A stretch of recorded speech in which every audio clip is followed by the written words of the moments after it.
They called him the Man in Black, a voice that could silence prisons, fill stadiums, and comfort the broken. For decades, Johnny Cash stood as one of the most powerful figures in music history. He sang about truth. He sang about pain. He sang about redemption. And when he died, the world believed his final act would follow the same script as his songs, honest, fair, and devoted to family. But it didn't, because when Johnny Cash's will was opened, the truth stunned even those closest to him. The fortune he spent a lifetime building did not go where most people expected, and the decision that reshaped his legacy would quietly divide the family he left behind. This is the story not just of how Johnny Cash lived, but how, after his death, his empire chose its next ruler, and why, more than 20 years later, people still question what really happened. On September 12, 2003, the world lost more than a singer. It lost a symbol. Johnny Cash had always been larger than music. He was a storyteller for the forgotten, a voice for the wounded, a man who carried both darkness and faith in the same breath. When news of his death spread, radio stations across America paused their regular programming. His songs returned to the airwaves, Hurt, Ring of Fire, and Folsom Prison Blues, not as entertainment but as remembrance. Fans gathered outside his home, his museum, and his childhood town. They left candles, letters, and flowers.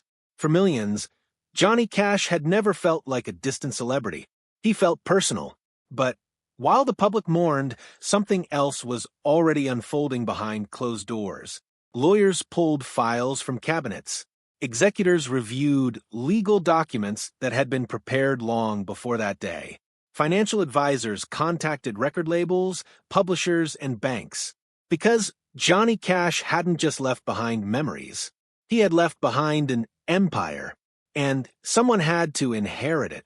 To understand why his will shocked so many people, you first have to understand where Johnny Cash came from.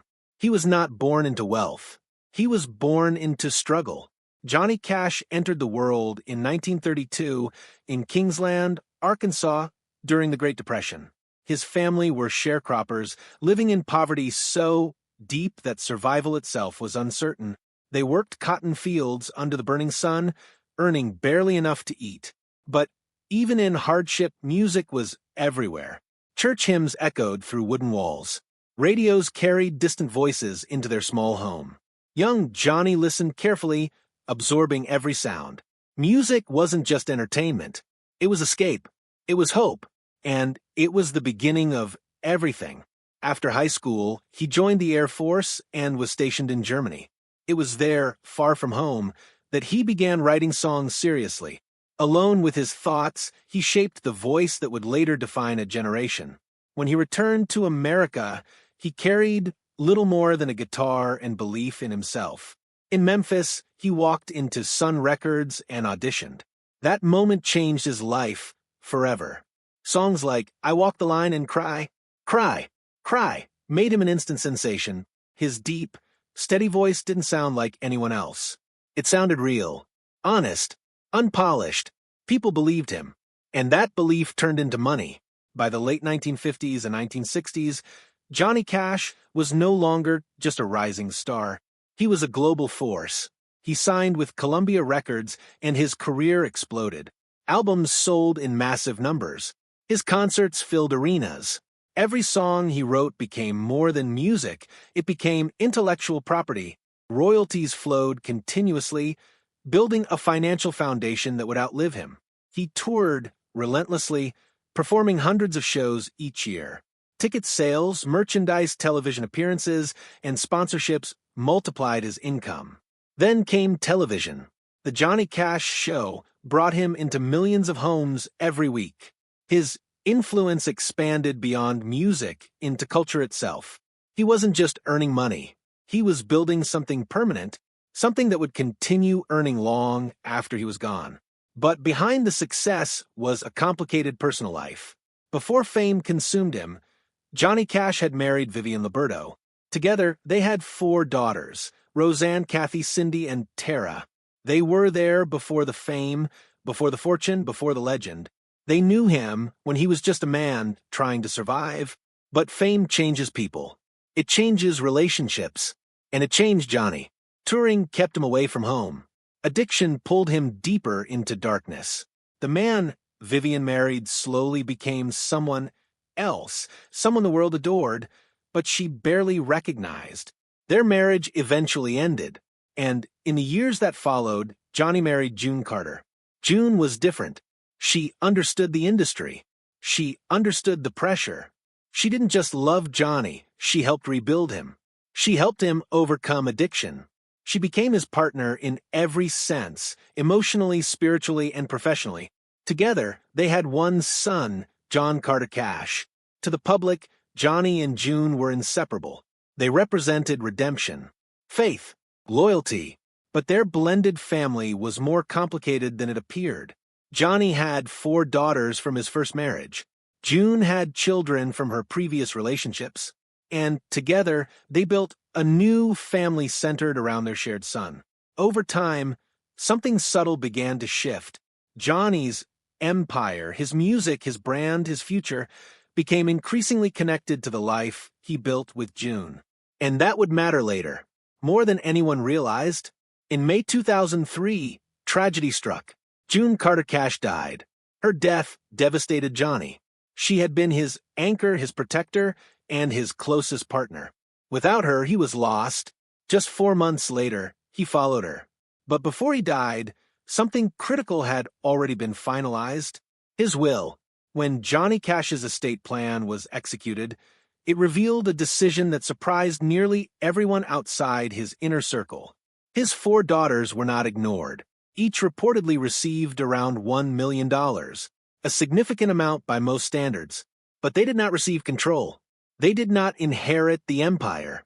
Instead, the core of Johnny Cash's fortune, the rights to his music, his name, his likeness, and the authority to manage his legacy, was placed primarily in the hands of one person. His son, John Carter Cash. This wasn't an accident. It wasn't confusion. It was intentional. Johnny had used a trust structure designed to centralize control.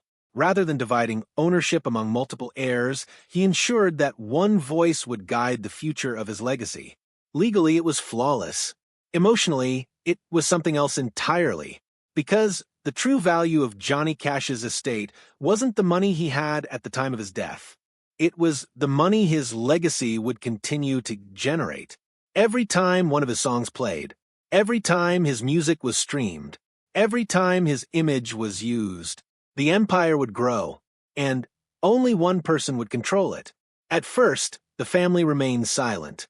Grief overshadowed everything else.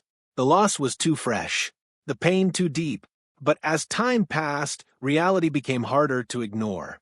Johnny Cash's estate was still active. Deals were being made. Licensing agreements were approved. His music was reaching new audiences, and some members of his family had no role in those decisions. In 2007, that tension reached a breaking point. Johnny's daughters filed a lawsuit involving one of his most famous songs, Ring of Fire. They argued that as his biological children, they were entitled to a share of its copyright benefits. But the legal reality was complicated. Ring of Fire had been co-written by June Carter Cash. That meant the song legally belonged to her estate. And when she died, her assets passed to her husband and their son. When Johnny died, control ultimately rested with John Carter Cash. In 2009, a federal judge ruled against the daughters. The decision was final. Legally, everything had been done correctly. But legality and emotion are not the same thing. From that point forward, the structure of Johnny Cash's legacy was clear. One branch of the family would manage the empire. The others would watch from the outside. And yet, there were no public accusations of betrayal. No explosive interviews. No bitter public war. Just something quieter. Distance. John Carter Cash assumed his role seriously. He protected his father's legacy carefully. He approved projects that honored Johnny's story. He ensured that the brand remained strong. Under his guidance, the estate flourished. The 2005 film, Walk the Line, introduced Johnny Cash to a new generation. His music reached millions of listeners who had never heard him before. His albums sold again. His voice lived on. The empire continued to grow. Meanwhile, his daughters built lives of their own. Some spoke about the emotional difficulty of watching their father's legacy become something they didn't control. Not because they weren't remembered, but because they weren't part of its future. Still, over time, acceptance replaced conflict. They remained connected not through business, but through memory, through love, through the shared experience of being Johnny Cash's children. In the end, Johnny Cash's will did exactly what he intended it to do. It protected his legacy. It ensured continuity. It gave one person the responsibility to guard the empire he built. From a business perspective, it worked. His music continues to earn millions. His influence continues to grow. His voice continues to reach new generations. But his story reminds us of something deeper. A legacy is not just measured in money. It is measured in the lives left behind. Johnny Cash spent his life singing about truth, about pain, about redemption. And in death, his final decision reflected the same complexity that defined his life.